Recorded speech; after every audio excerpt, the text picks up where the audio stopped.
ሲኖላና አርካን ከዱቤ ቤት ወይም ከሲኖላ ከባሏ ቤት እንደቆሙ ቆመውም እያወሩ ሳለ አቶ ዱቤ በሩን ቆረቆረ።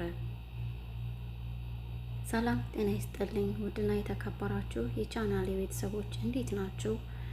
እንግዲህ ሲኖላ ድራማ ክፍል 4ን በሩን ቆርቆሮባቸው አቶ ዱቤ በሩ ይከፈት ይሆን ወይንስ ደግሞ በአንዳች የሆነ ምክንያት አቶ ዱቤ በሩን ሳይከፍት ይመለስ ይሆን የሚለው የሁላችንም ጥያቄና መልስ ነበርና እንግዲህ ክፍል 5 ምን ሊሆን ይችላል የሚለውን የራሴን ሀሳብ የራሴን ምልከታ ላስቀምጥላችሁ ወዳለሁ።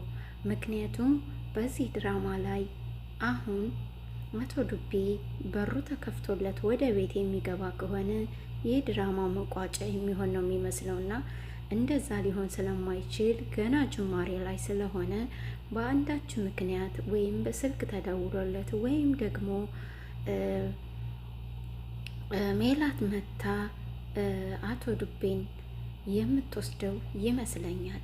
ነገር ግን በሩ ተከፍቶ የሚገባ ከሆነ አቶ ዱቤ ሲኖላንም ሆነ አርካንን በጭራሽ ሊምራቸው ምንም አይነት ምህረት ሊሰጣቸው እንደማይችል በእርግጠኝነት በዚህ እርግጠኛ መሆን እንችላለን ማለት ነው። ምክንያቱም እንኳን ለወንዱ ልጅ ለሴቷ ልጅ እናትም ሚስትም እህትም ልጅም ለምትሆነው ሴት ልጅ እንኳ የሚራራ አንጀት የለውም።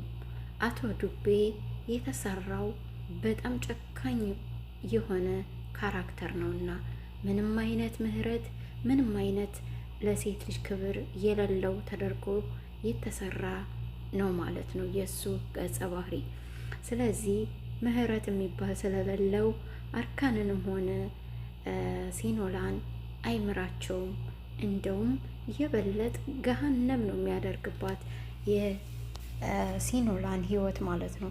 አርካንንም በተመሳሳይ ቤቱ ድረስ መጥቶለት አይደለም ቤቱ ድረስ ሂዶ እንኳ ምን ያህል እንዳሰቃየው ምን ያህል እንዳስጨነቀው አይተናል። በባለፈው ሚስቴ አንተ ቤት ተደብቃለች፣ አንተ ቤት እንደተደበቀች መረጃ ደርሶኛል፣ ቤቱን እበረብራለሁ ብሎ ያለማንም ከልካይ ያለማንም ፍቃድ እንግዲህ ቤት የሚበረበረው ፖሊስ ሲሆን ነው። ፖሊስም የመስሪያ ቤታቸውን ትዕዛዝ ሲሰጠው ነው ቤት የመበርበር ፍቃድ ሲሰጠው ነው ቤት የሚበረብረው። ነገር ግን አቶ ዱቤ በራሱ የሚንቀሳቀስ በራሱ ዓለም የሚኖር ማን አለብኝ ወይም ደግሞ ከኔ በላይ ማንም ኃይለኛ የለም፣ በመሳሪያም ሆነ በጉልበት በገንዘብም ሆነ በእውቀት ከኔ የሚበልጥ የለም ብሎ የሚያስብ ትዕቢተኛ አመፀኛ ሰው ነውና ቤቱ ድረስ በመሄድ እንግዳ አርካንንም ሲያስጨንቀው ሲኖላንም በእጁ ሲያስገባ አይተናል። ከዛም አልፎ ሲኖላን ቤቱ ከመለሰ በኋላ ምህረት ሊያደርግላት ይቅርታ ሊያደርግላት አልቻለም። በሚገባ ቅጣቷን ሰጥቶ ሲያሰቃየት አይተናል። አንድ ጊዜ በባሌ ውሃ አቅርቦ ባሌ ውስጥ ሲነክራት፣ አንድ ጊዜ በቀበቶ ሲገርፋት፣ አንድ ጊዜ ደግሞ በምግብ ሲከለክላት ምግብም እንዳትበይ ምግብ ሰራሽ ብሎ በመጠየቃው ስትለው ከሰራሹ ምግብ እንዴትም ቅንጣት እንዳትነኪ በራቡ ስትሰቃይ ማየት ነው የምፈልገው። ከዛ ከደሃ አባትሽ አምጥቼ ሰው ስላደረግኩሽ ነው የተጫወሽብኝ እያለ ሲያሰቃያት አይተናል።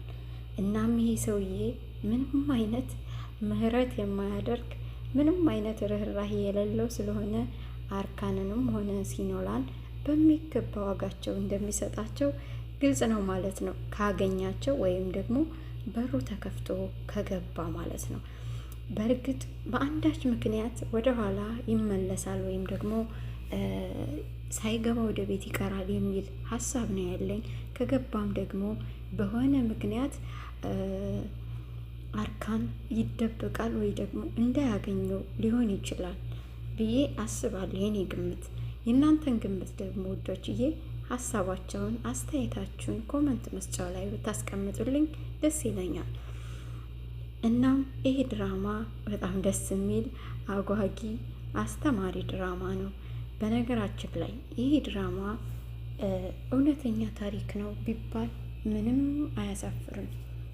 ምክንያቱም በገሃዱ ዓለም ከዚህ በላይ መጥፎ ሰዎችን የምናይበት ጊዜ ላይ ነው ያለነው እና አብዛኛው ድራማዎቻችን ተመሳሳይ ይዘት ቢኖራቸውም በማህበረሰቡ በአንዱ ማህበረሰብ ዘንድ የተፈጠረ ታሪክ ነው እንደ እውነት ተደርጎ ማለትም እንደ ድራማ ተደርጎ የሚሰራው ግን በአንድ ማህበረሰብ ውስጥ የተፈጠረ እውነተኛ ታሪክ ነው የሚመስለው ብዬ አስባለሁ። ይሄ ታሪክ ታዲያ ድራማ ነው ብለን እኛ ልንማርበት እንዝናናበት እንችላለን እንጂ በሆነ ማህበረሰብ ዘንድ ከፍተኛ ጠባሳና ስቃይ አሳልፎ የሄደ ታሪክ ነው የሚሆነው እና በዚህ ህይወት ውስጥም አሁንም የሚኖሩ በሀገር ውስጥም ይሆን ከሀገር ውጭ የሚኖሩ ኢትዮጵያውያንን ይመለከታል ብዬ አስባለሁ። አብዛኛውን ኢትዮጵያውያን ስለምንሆን እንጂ ሁሉም ዓለም ላይ የሚኖሩ ባለትዳሮች እንዲሁም ደግሞ አምባገነኑ ወንዶች የሉም ማለት አይደለም። እንዲሁም ደግሞ ልጃቸውን ለሆነ ቁስ ሲሉ ለማይፈልጉት ሰው በጥቅም ተነሳስተው የሚድሩ አባቶች የሉም ማለት አይደለም፣ ይኖራሉ። ከዚያም በላይ ልጆቻቸው ላይ አላስፈላጊ ጥቃትን የሚያደርጉ ወላጆች በሞሉበት ዘመን ነው ያለነውና ፈጣሪ ምሕረቱን ይስጠን፣ ለሀገራችንም ሰላምን ያብዛልን፣ እኛንም በያለንበት ይጠብቀን ለማለት እወዳለሁ።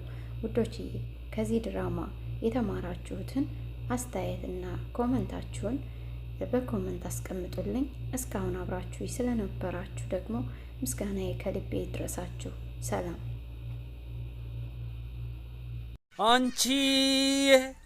አንቺን ያለ ማለሁ ሰው ነገርኛ ነው ሁዲዬ እኔ አንቺ ውድድሽ ነው አበሻዎቹ